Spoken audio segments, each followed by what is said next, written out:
Good morning, everyone. Welcome. This is Angela Coulter and Sarah Sieg Avignoni. bringing you this week's Living Ascension. Funny, you might look at the title and say, well, what does the taking the weight off have to do with the mind and heart thing? But we got there last week. All right, we did. Well, and it's funny because it started out, and I guess I'll just follow our bouncing ball, right? Which was I had been feeling really suffocated. And so it was interesting. I had gone into meditation and so just suffocate. And it was nothing big and terrible. It was just this accumulative feeling of feeling suffocated. Right. So in different ways. So I went into meditation and I was like looking at that and I saw that, so we had gone through the whole losing weight thing last year, removing weight thing, not losing, removing it. Right. And so energetically, weight is stuff that we hold on to inside our bodies, Morning, Yasmin. Good morning, Yasmin. And so when we hold it into our body, then we can gain weight. And that's where a lot of us hide it. So in pushing a lot of stuff out, and we did so much massive clearing last year.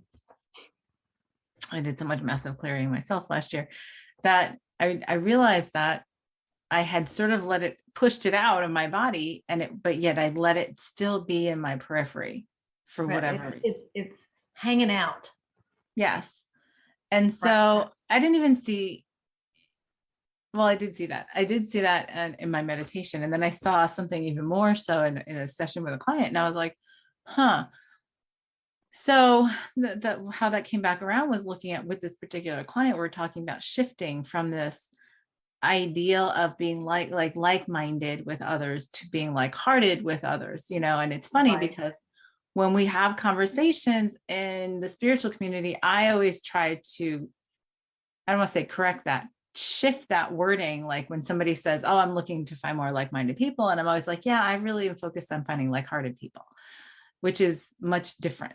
Right. And when you think about it, it's a very much different thing. So it was funny that I did this session with my client. And then I go out there and I was like, oh my God, she looks the same as me with this stuff but she had like chains around her neck to these different things that were weighing her down. And then I was like, oh, and then I connected. Of course, I'm so glad people pay me for me to be able to do my own work. Do your self work. But it made so much sense because what we do is we hold on to things in certain capacities, right? Even if we don't, like we say, we're not letting them hold us down. We let go of certain things that hold us down or weight us down or make us feel limited or whatever, or limit us in some way because of what the logical mind says we're supposed to do, right? What the logical mind rationalizes, what the logical mind, convinces us. Or accepts due to like society defines a role as this behavior. Yes. So you just accept that, you take it on. Yes. And so what I was seeing last week was like this magnifying glass of all of that. And that's where the whole feeling of suffocation came in. Because all of a sudden I'm like, okay, yeah, I took it out of my body, but now it's pressing in on me from the outside. And I feel like I can't breathe. Right. So then I was like, okay, yep, no more of that. Nor do I want it to come back into me. Nope.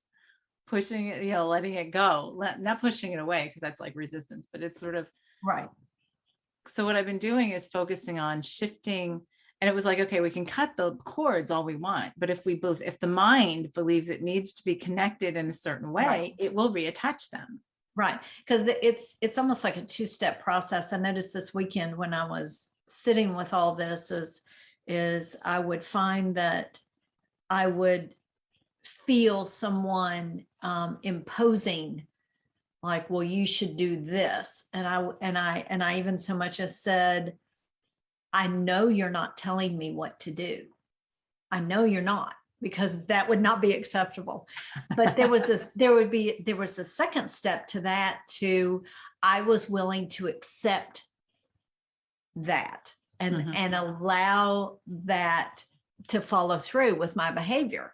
And it's like, so it was a two-step, like, you teach people how to treat you by the way you treat yourself. So I had allowed that in the past and now I don't. So that's the first step of the process. And then the second step is to not even acknowledge that that's anything that would remotely happen. Right. Right. So right. And to let go of, and that's still, but it's still a mind process when you're saying that, right? So it's like, okay, so what I've been sitting with is how do we sit with something in just a heart connection, right? And it's not to deny one or the other. It's like allowing both to be balanced and whole and complete, right? Right. And I create the mind here, you know? And I do believe that at some point when we came into this separation, we made the flip from leading from the heart to leading with the mind.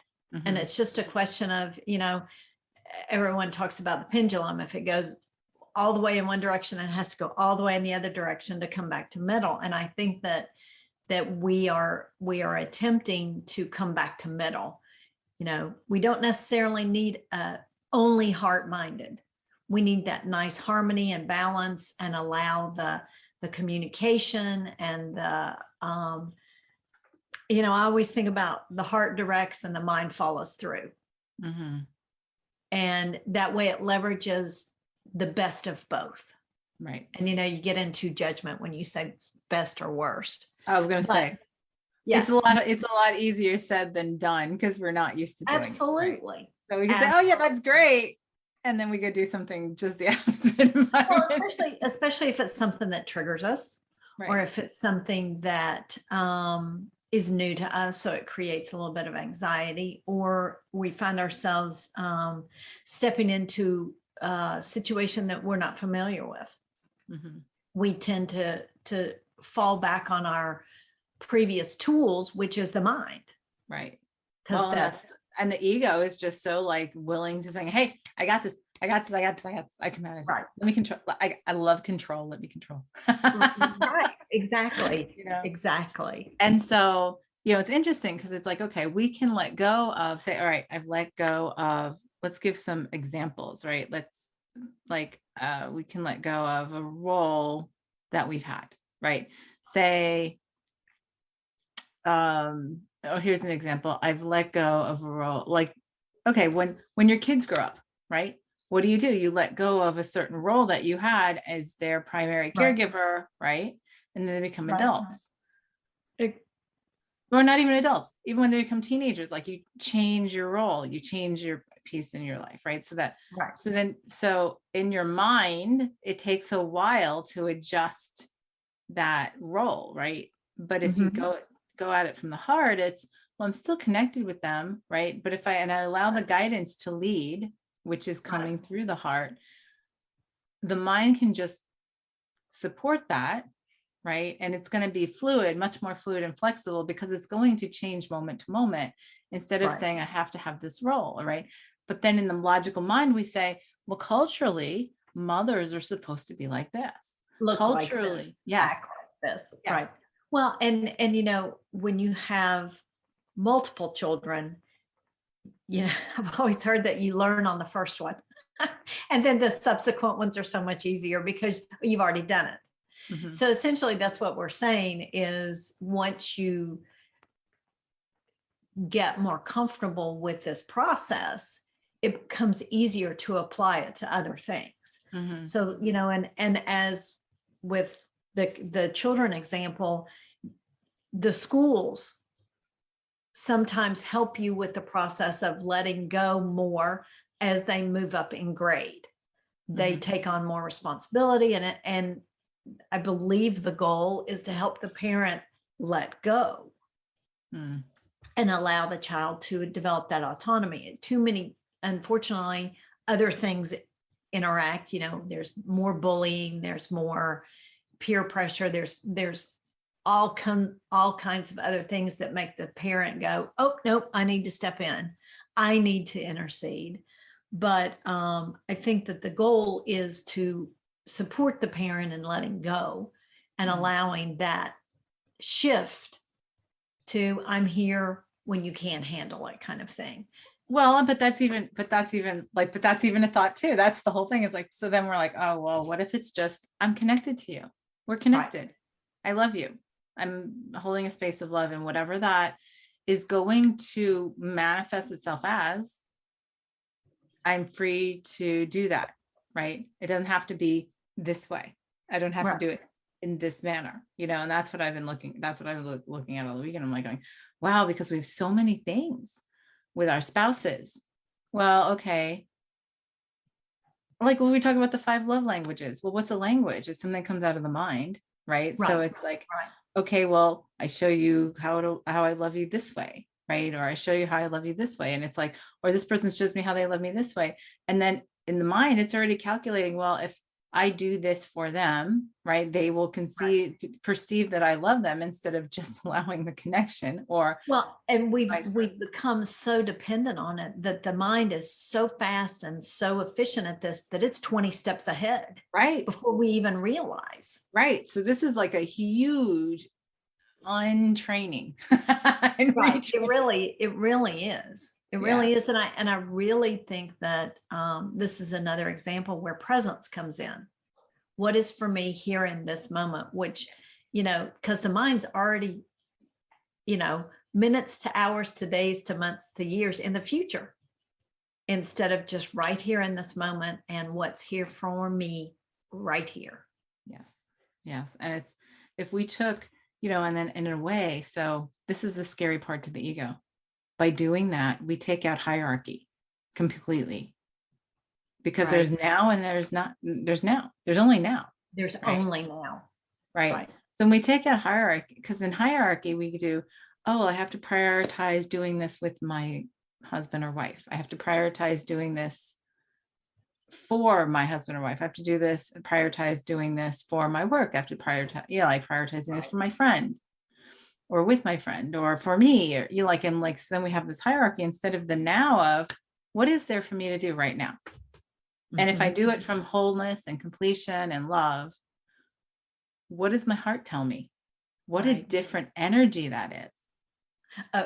Yeah, almost to the point where it really stops everything, freezes everything in time right there, and allows that. I think of those in television, movies, whatever, where everything freezes and the camera lets you look at it from all different angles and everything. And it's a very interesting sensation. And if you do that for yourself in that moment, you see, feel, hear, all the senses take in so much more than Right. if you're just clipping through time. Right. Well, it's funny because I saw that movie this weekend, Everything Everywhere All at Once, which is such an epitome of this. So anybody who hasn't seen that, you need to see it. It is an amazing movie. It is like the Matrix, Sense8, Doctor Strange in the multiverse, and like Kung Fu all together in one. But it is all about that. It's all about everything is all together in this one moment. Right. Essentially, that's what it comes down to. And it's so powerful. It's so powerful because then it ends up like you come into this whole full circle of going out to the reaches of the multiverse, back to there's only one moment. Right. Well, and if you really think about it, and I haven't seen the movie, so but if you think about everything happening at the moment, and everything is just an aspect of yourself, you're experiencing a birth, a death, a star dying, a star being born. It sounds like the movie, A Star is Born. Universes and yeah. Right. A flower blooming, a seed germinating, a baby, an animal being pursued by another, prey. I mean, right. It's everything. You're experiencing everything in that moment. Yes. I mean, what more do you right? What more do you need? What more do you need? And so and when we start doing that, it's a choice. It's our conscious choice, right? So Yasmin said she saw it last night. Good. Now I want to watch it again before my rental runs out. Yeah, I wasn't expecting to pay, and I wasn't at a point where I could give it my full attention. So I need to. Yeah. So Yeah, you definitely need to put your full attention on it when you watch it, because Right. it goes all over the place. But yeah, it's not when you're looking at your phone while you're watching the movie. It doesn't work that way. But yes, and when we come back to every moment is that choice. Every moment is, what is there for me right now? What is there for right this moment? Yeah. And Where would I like to prioritize my focus right, in because this now? if we consider that infinite set of possibilities and That creation already is. that already is, then every moment is so complete. Right. Oh, So I mean, that right there, it's like, okay, I'm ready. I want that. I want that. I want that incorporated in this. yes, I'm ready. I'm ready for that. I Ready. am. I am. Well, the Yep. funny part was after I saw that movie Saturday night, well, it reminds me of what, you and I'm not even sure if we talked about it on here, but you and I probably, I'm sure we did. This is several years, like maybe 2-3 years ago. We were talking about when we were integrating all of the us, right? Every version of Every us, aspect of every ourselves. Yes. aspect of us across the multiverse. I was like, oh, when I was watching this movie, I'm like, this is what we were doing. I was like, this is crazy. But it was funny because it was like watching that movie brought the memory of like the additional buttons to press to allow that whole night after I watched that movie, I had those experiences. And I was like, I woke up and I was like, I remember one time rolling over, oh my God, that was so cool. I have to remember that in the morning. Of course, I woke up in the morning. I was like, but I remember all of that going on. But that's what happens. Cause then it's like, well, then I don't have to work for anything. Nothing is out of now. Right. Exactly. Which, oh, well, that'll never happen, or that's impossible, or all that takes all those arguments out of the equation. Yes. It's like, what am I accessing now versus, Yes. which is like, Yeah, what am I? it's like, okay, let me open my big filing cabinet and find which one I'd like right this minute. Exactly. I'd love that. I mean, that is the easy button. Right. And so, and when you see that and it's like saying, when we talk, so this ties together so many things too, like when we talk about multiple dimensions, multiple not possible timelines, right? Multiple universes, like all that kind of stuff, right? It ties together the fact that you can pull out every possibility into every moment, right? So that it's just a matter of accessing it again. And so it's like, it's almost like, I mean, it's like the biggest freaking candy store you can possibly imagine. I mean, that's just incredible. That is just incredible. I mean, I'm sitting here thinking, you can experience every sunset and every sunrise and every rain shower and every bright on sunshine. Every planet and every galaxy ever, right? Right. That just gives me all kinds of tinglies, right? Oh, that feels so expansive, so opening, so opening. Yeah. And so when and it's a complete retraining of and because we'll say, oh yeah, I get that. And then we go back to linearity, right? Because that's our deeply embedded habit. Well, then we get off and then we go and say, oh, I have my my list of tasks to do today. And I'm going to go down the list and this is what I'm going to do. Or this is my priority. Well, and it would be nice to get into the retraining to say, okay, here's what my mind came up with, what I'd like to accomplish today. So how can I use this new expanded consciousness aspect to accomplish all this? It's like, oh, let me just find that completed in my task, in my file drawer, already done. I'm going to pull that up and experience that now. Like feel it. I'm going to have the saturated experience now. Yes. Yasmin said it's freeing. So freeing. So much freedom in that. Right. Right. It is cutting all of those tethers to say, what am I here to do? What am I to do now?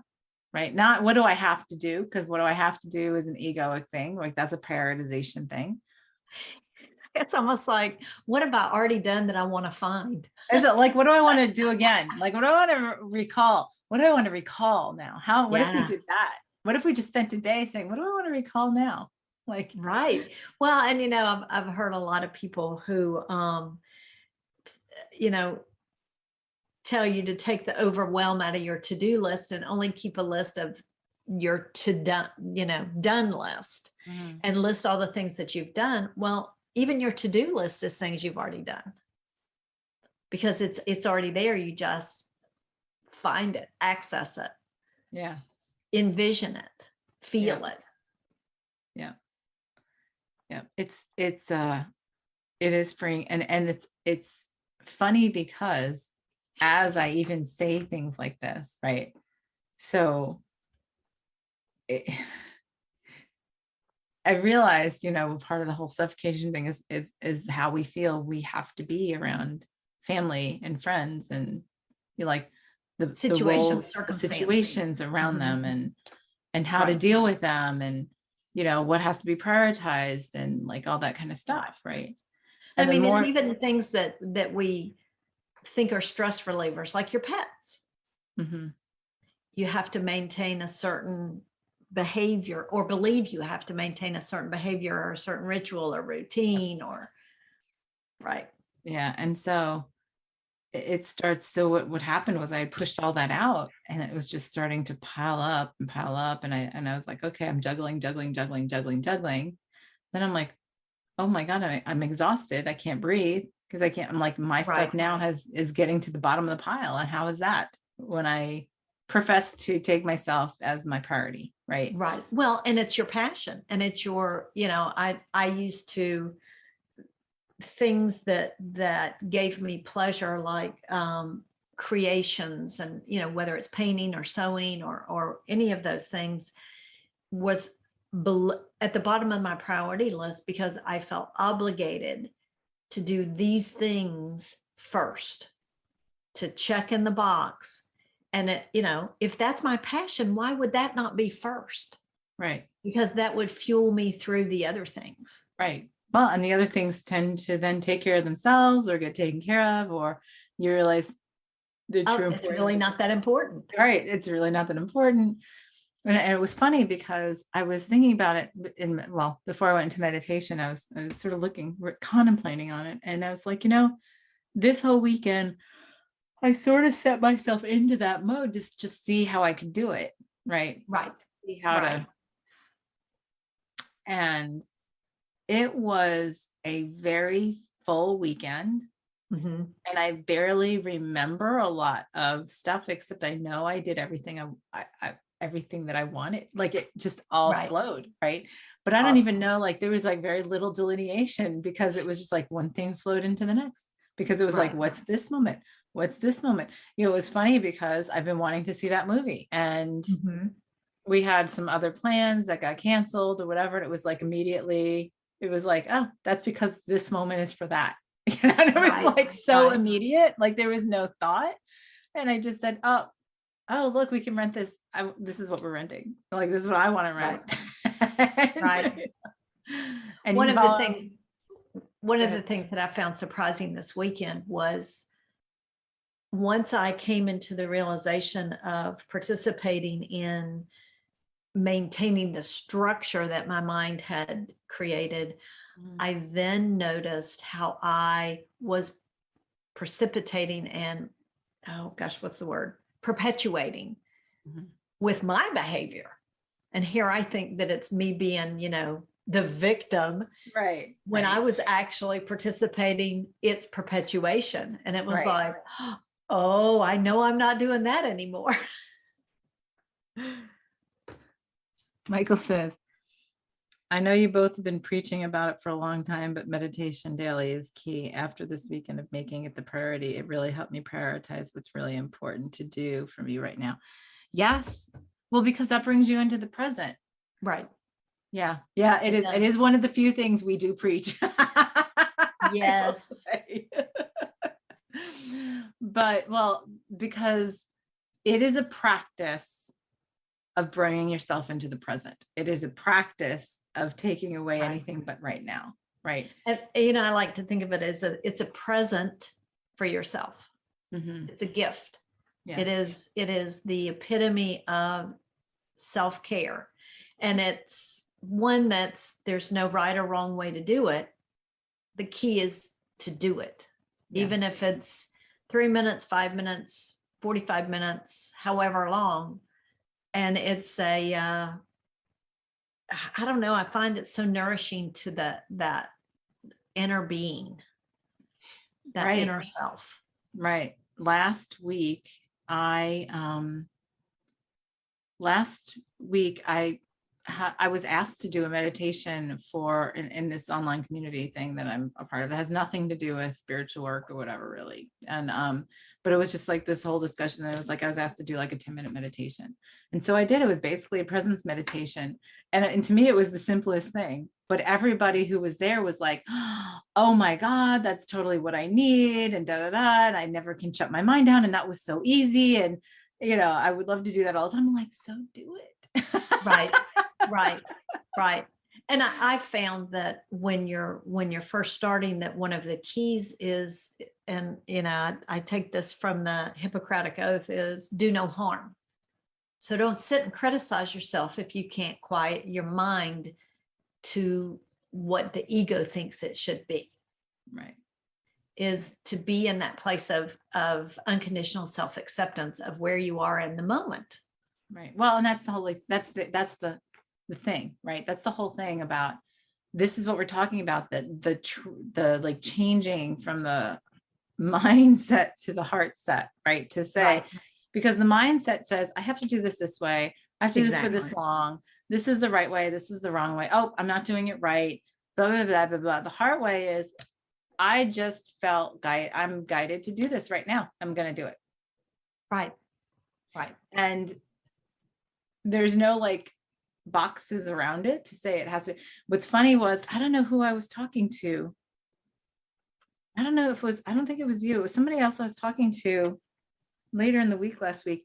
And they were talking about somebody they had been talking to about meditation, who had said something about, oh, well, I sat down to meditate and like all I could see are like my thoughts all over the place. And the person was like, well, that's great. That was the great first step. That's the first step to meditation, is seeing what you're thinking, seeing that your mind is all over the place. Right. That's awesome. And I said, I know, that's funny, because that's such a common misconception, because people will go, oh, well, I tried to sit down and meditate and all I could see are all the thoughts in my head. And it's like, right, because that's step one, observance, right? Yep. Step two is non-judgment observance, right? Exactly. And then step three is actually learning how to just let them go, right? And or see them flow away. See them flow through. Whatever visual works for you. Right. Yeah. So and that's the part, that's really how it ties it all together, right? And it sounds so simple, and people think of meditation as a chore, and they think of it as something you have to do a certain way, and which way is the right way, and how long do I have to do it, and do I have to do it standing like on the mountain in lotus position, whatever, starving myself for 3 weeks, or I mean, there's so many different, there's just as many flavors of anything as there are like how to do meditation different ways, right? Well, and I proved to myself, and I sent you that screenshot of I track my heart rate variability in my sleep. And one night the dog had woken me up and I was struggling to get back to sleep, and I did some focused meditation, and I can see in my heart rate variability how it started almost like flatline. And then after the meditation, it got into that higher, which the higher the number, the better. Science has deemed the better for your heart. So it was incredible to see. I mean, it was like a switch had just been flipped. And it's that scientific proof. If that's what you need, I had it right there. Right. It was Immediately right on that graph the next morning. Right. It was incredible. Yep. Michael says, and you would think meditation makes you more spacey and out there, but I find it makes me feel grounded and awake. Absolutely. Because it brings you right to now, right? So yeah, I know. I mean, over years, I have posted so many articles about, like, they have so much proof. Harvard Medical Review, or whatever. Right. They do stuff on the benefits of meditation. They've shown Right. so many things on how meditation helps in so many cases, and so many, like, it's just crazy. And yet it's still like such a new concept, like Right. in the Western world, not in the Eastern world, but in the Western world, and Right. Well, and I found that I find other things equally as meditative. Like Mhm. you and I've talked about this. Mhm. Um, I find mowing the lawn extremely meditative. Right. I can put on the music of my choice and block the noise out. And now that I have an electric mower, it's quieter. But you don't have to think about it. You just follow the path in like a box or whatever shape you want to mow in, and it's rejuvenating for me. Now, Right. granted, when it's 105 out, not so much, but and the other thing that I do, which is like crocheting. If I Mhm. can get into a pattern where I don't have to look and read and can just repeat over and over the stitches, it's incredible. And to some degree, driving is very Yeah. meditative to me, especially highway driving. I know, but we're not supposed to. I know it's not like I check out. Trust me, it's not like I check out. I don't even use the cruise control. Right. But I find it very, very calming, unless it's like rush hour in Atlanta. That's a little tough, or Dallas even. But just being out in nature, being in the park, sitting by a tree, Mhm. not looking at your phone, like Oh, right. putting the phone away, not looking at your smartwatch, not looking at the phone, not looking at a computer, and just being in nature. Like, it's funny. I always sort of laugh to myself when I see people, because, we have the park behind our house, and my husband and I walk twice a day on the path there. And one of the rules we set for ourselves when we do those walks is no phones, Right. Right. no phones. And except if the phone rings, we'll look to see if it's one of our kids, since the kids live in the house, to make sure it's not an emergency. Urgent. Right. Right. But otherwise it's like, nope, the phones are in the pockets. We don't Yeah. pay. Yasmin mentions dancing as well. Right. And so the funny thing, though, let me finish the thought, though, is when I see people walking through the park and they're just looking at their phone. Right. Right. And they could be doing that on a treadmill. And then I'm like, yeah, why even bother? You're missing all of this, like the presence within. But if that's where they're starting, Yeah, so that's fine. Yeah, that is fine. The thing it's interesting is, like, I personally choose not to. I don't like wearing earphones outside. A lot of people wear earphones because I know you listen to music, but when I'm walking in nature, I like listening to nature. I like listening to the birds and to the breeze and to the rustling of leaves, and like it's to me a practice and presence of, like, where I am in the moment. And that's where I feel like we lose that, because we always are listening to something else or watching. And you're like, yeah, we try to be efficient. Let's listen to a book or do this or podcast whatever. or podcast. Unless they're listening to our podcast. And that's okay. But you can listen without earphones. You can just put it on speaker and listen. True. So that can be part. But so, like, things like that, scuba diving for me. In fact, I was at a barbecue yesterday. My husband and I were talking about, scuba diving and how meditative it is once you get over the mind right. part of it, of like, oh, am I going to die? Once you get that under control. And it's like some of the best meditations, the calmest I've felt is when I go into like a calm area and I'm just floating around watching the fish, and I hear my breath, and it's such a rhythmic flow. Right. And once I had gotten that, it's really funny is, every time my husband and I go diving someplace, people are always amazed at how well we preserve our air. Oxygen. Right. Our oxygen. Yeah. Right. So, like, we're always the last people up, because we usually time out on a dive versus run out of air.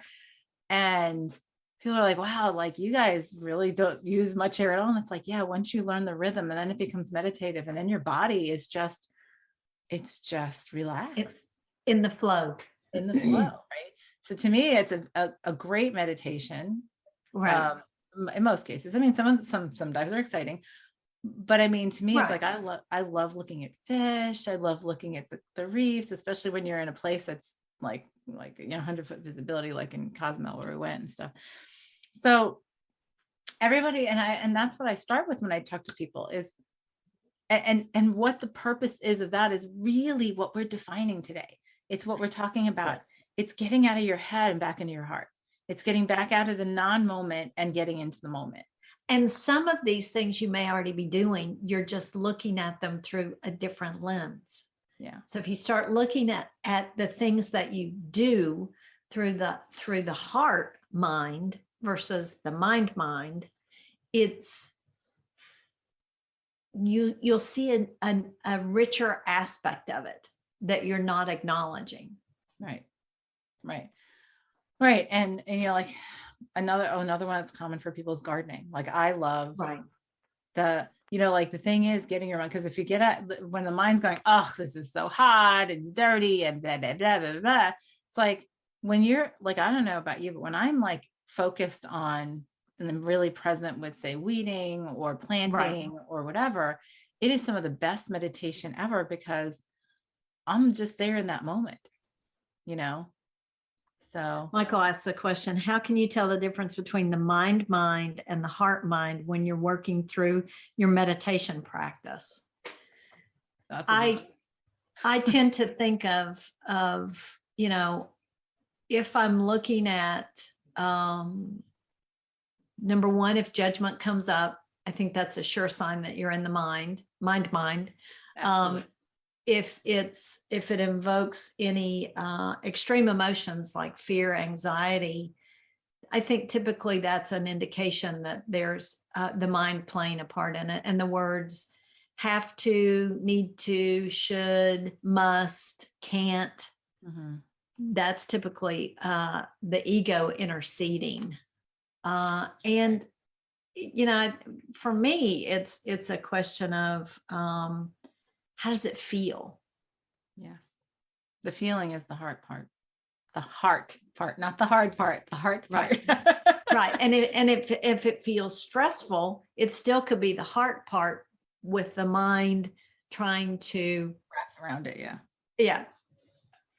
Well, and it's funny because here's the thing. If you are feeling like you have too much, here's a simple thing right here. Very simple. If you're feeling like you have too many thoughts, that are floating around or distracting you or keeping you from being centered and present. See, like I find that when I go into meditation, if I have some thoughts that are keeping me from there, I almost feel like I'm physically off balance, right? In the meditation. And when I come back to center is the simple exercise that I have on my site, which is the heart expansion meditation, right? Because it literally brings you back into your heart and it brings you back to centering from here and letting it emanate out. And when you do that, that's an immediate shift energetically. That was the meditation I did with that group last week that everybody's like, oh my God, that was so great. And it was like, that wasn't even a 10-minute meditation. It was just helping them. Or even, just come back to your breath. Yeah. Just come back to your breath. Come back to the breath. What's going on right in the center of you. Because you know what? It makes it easier for us to get centered when we can align our mind with that centeredness, right? So the breath, the heart, right? And that there's nothing else but that in this moment. Right. And I think that we underestimate the power of our bodies to bring us to that center place. Yeah. I think that it only lives in the present moment, and it's the mind that takes it elsewhere. The mind, not the heart mind. Right. And this is a big, like we were saying, this is a big retraining. It's a big untraining and retraining for ourselves because and this is when I sit and look at it in meditation, because I was like allowing myself to flow through this weekend and just be observant. But when I was looking at meditation, I was like, wow, there's so many different tethers that we have to these logical processes of, well, I have to do this first. Okay, there is a mind thing right there. I have to do this first. Or I can't do this first. Or I have to do this late, like I have to do this later. Or, it's the whole linearity thing. Anytime we have linear thoughts, that's the mind. Emotion, and I don't want to say it's just emotion, because emotion, a lot of times emotion is triggered by the ego as well. But But when you are in this place of centeredness, it just emanates out from the center, right? And there's no like linearity, it just all is. So Right. it starts, so then you start being more aware of that. It's like what I'm seeing in my mind is like a pencil writing lines on a piece of paper versus a splatter of paint, right? Mm-hmm. Like, and Mm-hmm. then the splatters start to just melt together. And that's the funny part is we are so trained here, we train ourselves here to be so linear in terms of um exalting linearity, right? Exalting like a task list or exalting Right. the hierarchy of what's more important and all that kind of stuff, that we look down on, like you were saying, you look down on stuff from the heart or passions or whatever, because they're not linear. Right. They once you hit on the passion, it's not one thing that you're passionate about. It's when you're allowing yourself to live in a passionate place from that center, from that heart, it just bleeds into everything, right? Right. Right. It's not like, well, this is where I feel it and this is not. It's like, no, it's the splattering across everything. Right. Right. So right. go ahead. So did Yeah. that answer that for you, Michael? I hope so. I do too. But I mean, it's a good question because a lot of people have that question. Right. I mean, and we're still figuring it out because it was like, wow, when I saw that, I was like, God, I thought I already had known about heart, like, because I call this the fourth eye, right? Third eye is here, and then the fourth eye is in the heart. And the best is to connect the two in the holograph of the presence of where we are here. Right. It opened up a bunch of possibilities for sure. Awesome. Yeah. So, all right. So on that, we could talk about this for a long time because there's so much to unpack here. Right. But so for today, I feel like our intention is to be able to see the differences within ourselves, the heart. Yes. Was it? I can't even think of the word now. Oh yeah. Being heart-centered versus the mind-centered, right? Like-hearted and like-minded, right? Right. And to go back to that, it's really funny. Like it's like when we are driven to find like-minded people, we are actually looking for people of the same opinions, which is all ego-based, right? It's opinions and perspectives. Right. When we are looking for like-hearted people, so what happens with the challenge with like-minded is, as long as you agree on those perspectives, you get along. You're But good. when you start to disagree, that's when you sort of go your own way, or you have disagreements or, like arguments, whatever. When you're like-hearted and you look to connect with like-hearted individuals, it is connecting through your beingness, right? Yes. Together. Yes. And that's the splatter versus the linearity. And then when you find that connection and that connectivity, that wholeness together, no matter what kind of relationship it is, you can have differences of opinion. Right. And then it's like, okay, well, that's your journey and this is mine. And there's no argument. Contention. Right. Yes. And no that's friction. And people, and that's what sort of came to light because I was talking about that with this individual last week. And I said, I have started saying that a long time ago. I'm like, because I find that most of my connections are like-hearted today.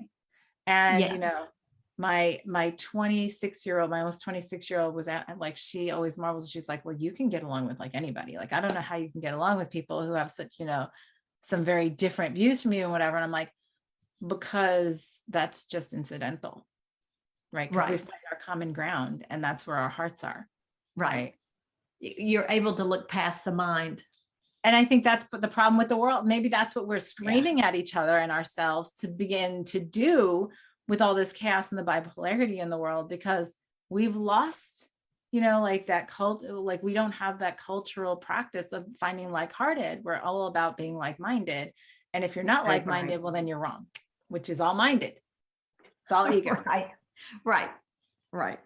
So, okay. So on that, let's set ourselves at that vibration where we can see things from the heart, that we allow ourselves to see our motivations and to see what is weighing us down all around us through logical expectations, through logical logical, right? Through the mind's logic, saying that I can't do this, or I have to do this, or this is the way I should do this, or this is, to do this, I have to do this. The linearity, right? And to see if I let go of linearity and try it for a day or an hour, like, and say, all right, I'm going to commit myself to coming from the heart, to like thinking from the heart for a day. And what does that look like? What does that look like for me? And just consider, and what does it feel like? What does it feel like? Yeah. What's my experience with this? Yes. And play with that this week. All right. So, so and let us know. Yes. So we're going to hold ourselves to the vibration where we can do that, where we know how to see that, when we can see the difference between the heart's eye and the, the mind's eye, and to connect them to simply come to center in that presence, and to know what there is in this moment for every moment. That feels so nice and yummy. Yes, awesome. All right. So let's just try that little thing. And that's what our intention is. So everybody sit back, take a breath, make yourself comfortable. And breathe again as we step out of separation, back into wholeness and oneness. And we hold ourselves at the vibration where that is our truth. That is from where we exist, create, and experience.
All right.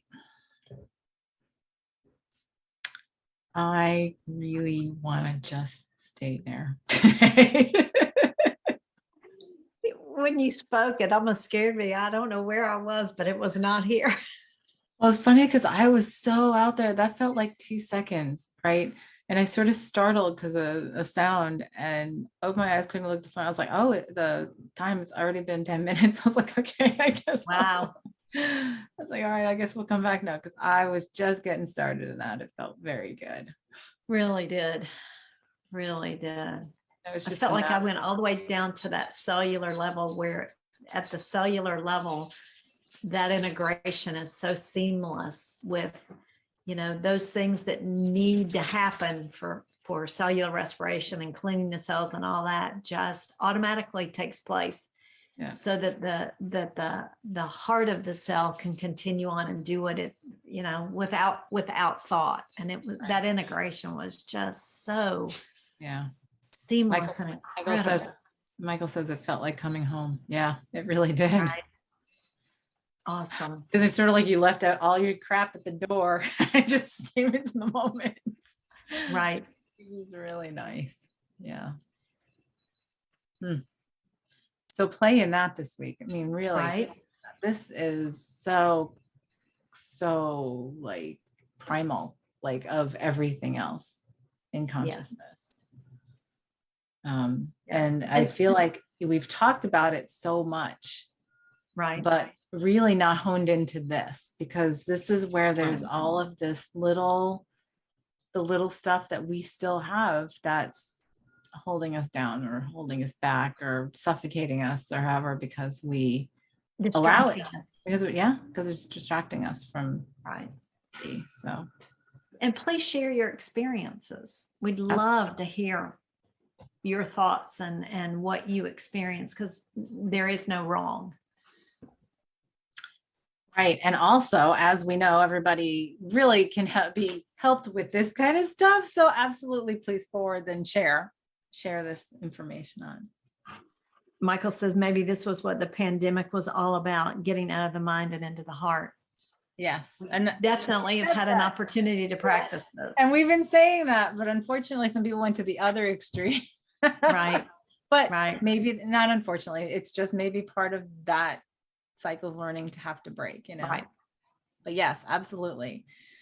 So yes, please share, because this really is such pertinent stuff for everyone right now. And like and comment for us. Subscribe, follow, comment, all those things. And come back next week. Right. So we will see you next time. This is Angela Coulter and Sarah Sieg Avignoni signing off with this week's Living Ascension. Have a good one, everyone.